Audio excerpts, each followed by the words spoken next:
Welcome back. Glad you're here. In Chapter 12, John withdrew from a world that tried to turn him into a symbol, not a person, while Bernard watched his newfound fame dissolve into isolation. But something deeper was beginning to take shape, a fragile connection between John and Helmholtz. And now, in Chapter 13, when feelings are no longer hidden, what happens when two people see love in entirely different ways? Chapter 13. Henry Foster loomed up through the twilight of the embryo store. Like to come to a feelie this evening? Lenina shook her head without speaking. Going out with someone else? It interested him to know which of his friends was being had by which other. Is it Benito? He questioned. She shook her head again. Henry detected the weariness in those purple eyes, the pallor beneath that glaze of lupus, the sadness at the corners of the unsmiling crimson mouth. You're not feeling ill, are you? He asked, a trifle anxiously, afraid that she might be suffering from one of the few remaining infectious diseases. Yet once more Lenina shook her head. Anyhow, you ought to go and see the doctor, said Henry. A doctor a day keeps the gym jams away, he added heartily, driving home his hypnopedic adage with a clap on the shoulder. Perhaps you need a pregnancy substitute, he suggested. Or else an extra strong VPS treatment. Sometimes, the standard passion surrogate isn't quite— Oh, for Ford's sake, said Lenina, breaking her stubborn silence. Shut up!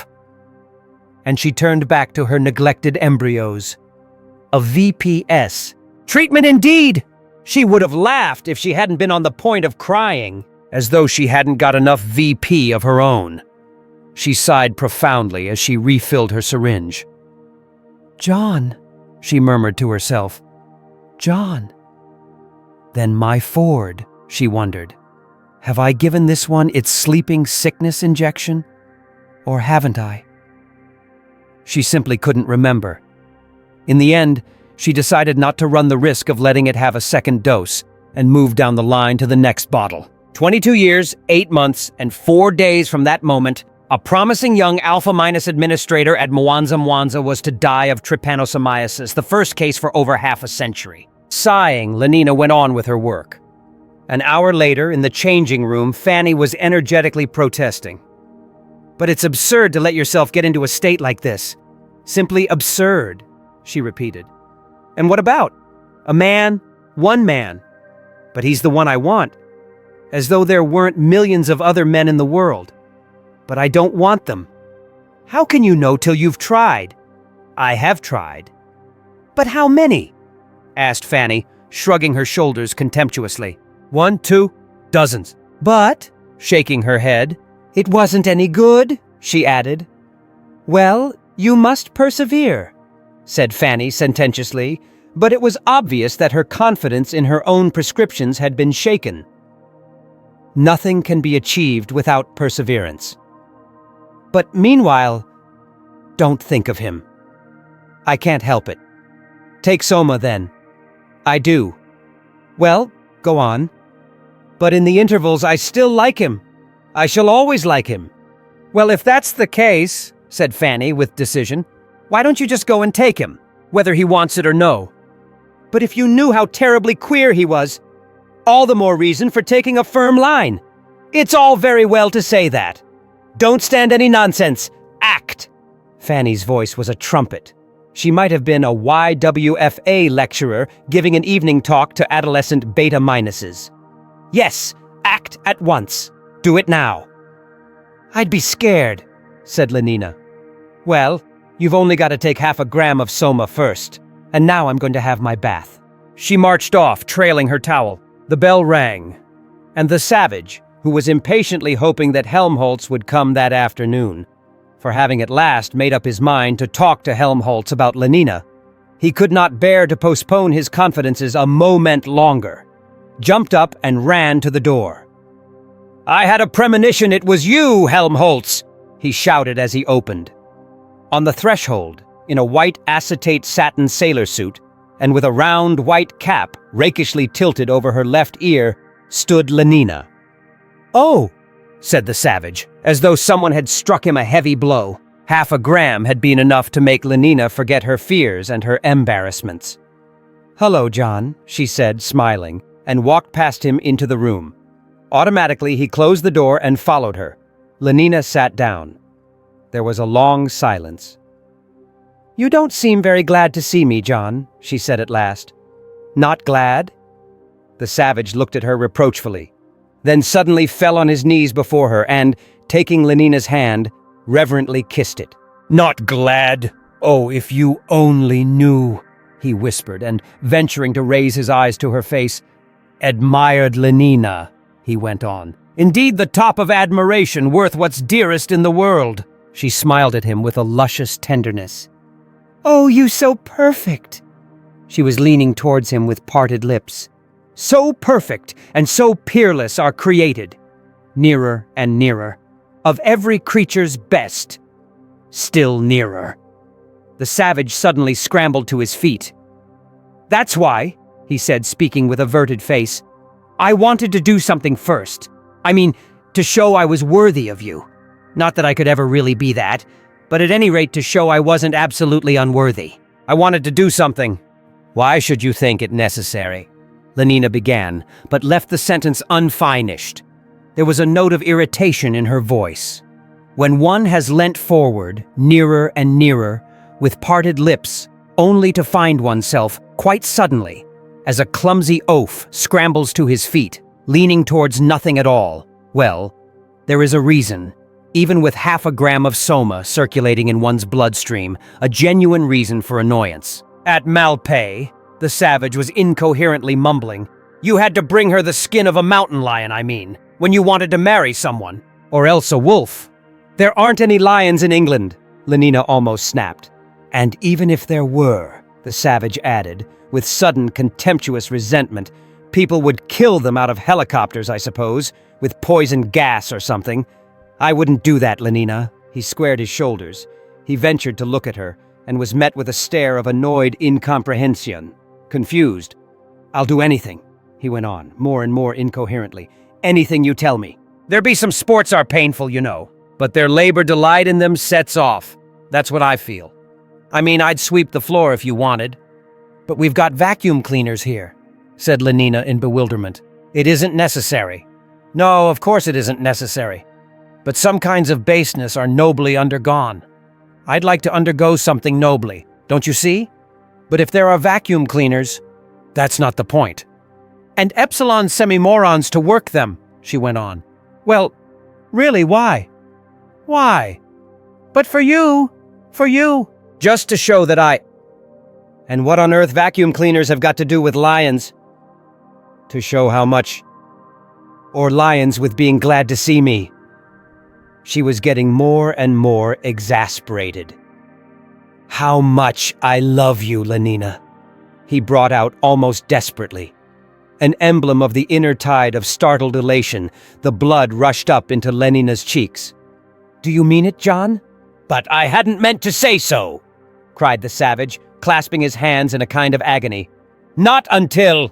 "Listen, Lenina, in Malpais people get married." "Get what?" The irritation had begun to creep back into her voice. What was he talking about now? "For always. They make a promise to live together for always." What a horrible idea! Lenina was genuinely shocked. Outliving beauty's outward with a mind that cloth renews swifter than blood decays. What? It's like that in Shakespeare, too. "If thou cost break her virgin not before all sanctimonious ceremonies may with full and holy rite..."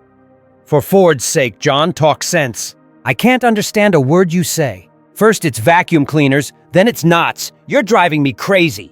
She jumped up and, as though afraid that he might run away from her physically, as well as with his mind, caught him by the wrist. "Answer me this question. Do you really like me, or don't you?" There was a moment's silence. Then, in a very low voice, "I love you more than anything in the world," he said. "Then why on earth didn't you say so?" she cried, and so intense was her exasperation that she drove her sharp nails into the skin of his wrist. "Instead of driveling away about knots and vacuum cleaners and lions and making me miserable for weeks and weeks." She released his hand and flung it angrily away from her. If I didn't like you so much, she said, I'd be furious with you. And suddenly her arms were round his neck. He felt her lips soft against his own. So deliciously soft, so warm and electric that inevitably he found himself thinking of the embraces in 3 weeks in a helicopter. Ooh, ooh, the stereoscopic blonde and the more than real black amour. Horror, horror, horror! He fired to disengage himself, but Lenina tightened her embrace. Why didn't you say so? She whispered, drawing back her face to look at him. Her eyes were tenderly reproachful. The murkiest den, the most opportune place, the voice of conscience thundered poetically. The strongest suggestion our worser genius can, shall never melt mine honor into lust. Never, never, he resolved. You silly boy, she was saying. I wanted you so much. And if you wanted me too, why didn't you? But Lenina, he began protesting, and as she immediately untwined her arms as she stepped away from him, he thought for a moment that she had taken his unspoken hint. But when she unbuckled her white patent cartridge belt and hung it carefully over the back of a chair, he began to suspect that he had been mistaken. Lenina, he repeated apprehensively. She put her hand to her neck and gave a long vertical pull. Her white sailor's blouse was ripped to the hem, suspicion condensed into a too solid certainty. Lenina, what are you doing? Zip, zip! Her answer was wordless. She stepped out of her bell-bottom trousers. Her zippocammicniks were a pale shell pink. The Arch Community songster's golden tee dangled at her breast. For those milk paps that through the window bars bore at men's eyes. The singing, thundering, magical words made her seem doubly dangerous, doubly alluring. Soft, soft, but how piercing, boring and drilling into reason, tunneling through resolution. The strongest oaths are straw to the fire i' the blood. Be more abstemious, or else... Zip! The rounded pinkness fell apart like a neatly divided apple. A wriggle of the arms, a lifting first of the right foot, then the left. The zippocammicniks were lying lifeless and as though deflated on the floor. Still wearing her shoes and socks and her rakishly tilted round white cap, she advanced towards him. Darling, darling, if only you'd said so before! She held out her arms, but instead of also saying, darling, and holding out his arms, the savage retreated in terror, flapping his hands at her as though he were trying to scare away some intruding and dangerous animal. 4 backward steps, and he was brought to bay against the wall. Sweet, said Lenina, and laying her hands on his shoulders, pressed herself against him. Put your arms round me, she commanded. Hug me till you drug me, honey. She too had poetry at her command, new words that sang and were spells and beat drums. Kiss me. She closed her eyes. She let her voice sink to a sleepy murmur. Kiss me till I'm in a coma. Hug me, honey, snugly. The savage caught her by the wrists, tore her hands from his shoulders, thrust her roughly away at arm's length. Ow, you're hurting me, oh! She was suddenly silent. Terror had made her forget the pain. Opening her eyes, she had seen his face. No, not his face. A ferocious stranger's, pale, distorted, twitching with some insane, inexplicable fury. Aghast. But what is it, John? She whispered. He did not answer, but only stared into her face with those mad eyes. The hands that held her wrists were trembling. He breathed deeply and irregularly. Faint almost to imperceptibility, but appalling, she suddenly heard the kneading of his teeth. What is it? She almost screamed, and as though awakened by her cry, he caught her by the shoulders and shook her. Whore! He shouted. Whore! Impudent strumpet! Oh, do-on't, she protested, in a voice made grotesquely tremulous by his shaking. Whore!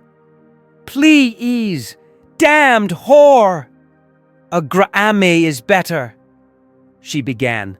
The savage pushed her away with such force that she staggered and fell. Go! He shouted, standing over her menacingly. Get out of my sight or I'll kill you! He clenched his fists. Lenina raised her arm to cover her face. No, please don't, John! Hurry up! Quick!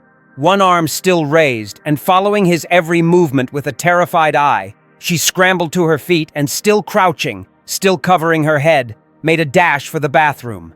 The noise of that prodigious slap by which her departure was accelerated was like a pistol shot. Ow! Lenina bounded forward. Safely locked into the bathroom, she had leisure to take stock of her injuries. Standing with her back to the mirror, she twisted her head. Looking over her left shoulder, she could see the imprint of an open hand standing out distinct and crimson on the pearly flesh. Gingerly, she rubbed the wounded spot. Outside, in the other room, the savage was striding up and down, marching to the drums and music of magical words. The wren goes to it, and the small gilded fly does lecher in my sight. Maddeningly, they rumbled in his ears. The fichu nor the soiled horse goes to it with a more riotous appetite. Down from the waist they are centaurs, though women all above. But to the girdle do the gods inherit. Beneath is all the fiends. There's hell, there's darkness, there is the sulphurous pit, burning, scalding, stench, consumption, fie, pain, pain. Give me an ounce of civet, good apothecary, to sweeten my imagination. John, ventured a small, ingratiating voice from the bathroom. John! O thou weed, who are so lovely fair and smellest so sweet, that the sense aches at thee. Was this most goodly book made to write whore upon? Heaven stops the nose at it. But her perfume still hung about him. His jacket was white with the powder that had scented her velvety body. Impudent strumpet! Impudent strumpet! Impudent strumpet! The inexorable rhythm beat itself out. Impudent. John, do you think I might have my clothes? He picked up the bell-bottom trousers, the blouse, the zippocamakniks. Open! He ordered, kicking the door. No, I won't. The voice was frightened and defiant. Well, how do you expect me to give them to you? Push them through the ventilator over the door. He did what she suggested and returned to his uneasy pacing of the room. Impudent strumpet! Impudent strumpet! The devil luxury with his fat rump and potato finger. John? He would not answer. Fat rump and potato finger. John? What is it? He asked gruffly. I wonder if you'd mind giving me my Malthusian belt. Lenina sat, listening to the footsteps in the other room, wondering, as she listened, how long he was likely to go tramping up and down like that. Whether she would have to wait until he left the flat, or if it would be safe, after allowing his madness a reasonable time to subside, to open the bathroom door and make a dash for it. She was interrupted in the midst of these uneasy speculations by the sound of the telephone bell ringing in the other room. Abruptly, the tramping ceased. She heard the voice of the savage parleying with silence. Hello? Yes. If I do not usurp myself, I am. Yes. Didn't you hear me say so? Mr. Savage speaking? What? Who's ill? Of course it interests me. But is it serious? Is she really bad? I'll go at once. Not in her rooms anymore? Where has she been taken? Oh my God! What's the address? 3 Park Lane, is that it? 3? Thanks. Lenina heard the click of the replaced receiver, then hurrying steps. A door slammed. There was silence. Was he really gone? With an infinity of precautions, she opened the door a quarter of an inch, peeped through the crack, was encouraged by the view of emptiness, opened a little further, and put her whole head out, finally tiptoed into the room, stood for a few seconds with strongly beating heart, listening, then darted to the front door, opened, slipped through, slammed, ran. It was not till she was in the lift and actually dropping down the well that she began to feel herself secure. Chapter 13 ends not with romance, but with rupture. Lenina's desire for closeness collides with John's fear of losing honor, of betraying something sacred within him. And as she runs, shaken and wounded, John is left alone in a storm of words and fury, still haunted by the very thing he yearns for. But as grief rises, so too does a final call. A phone rings. A voice says someone is dying. In Chapter 14, which door will open? If this journey continues to move something in you, don't forget to like, share, and subscribe so you won't miss what chapters comes next.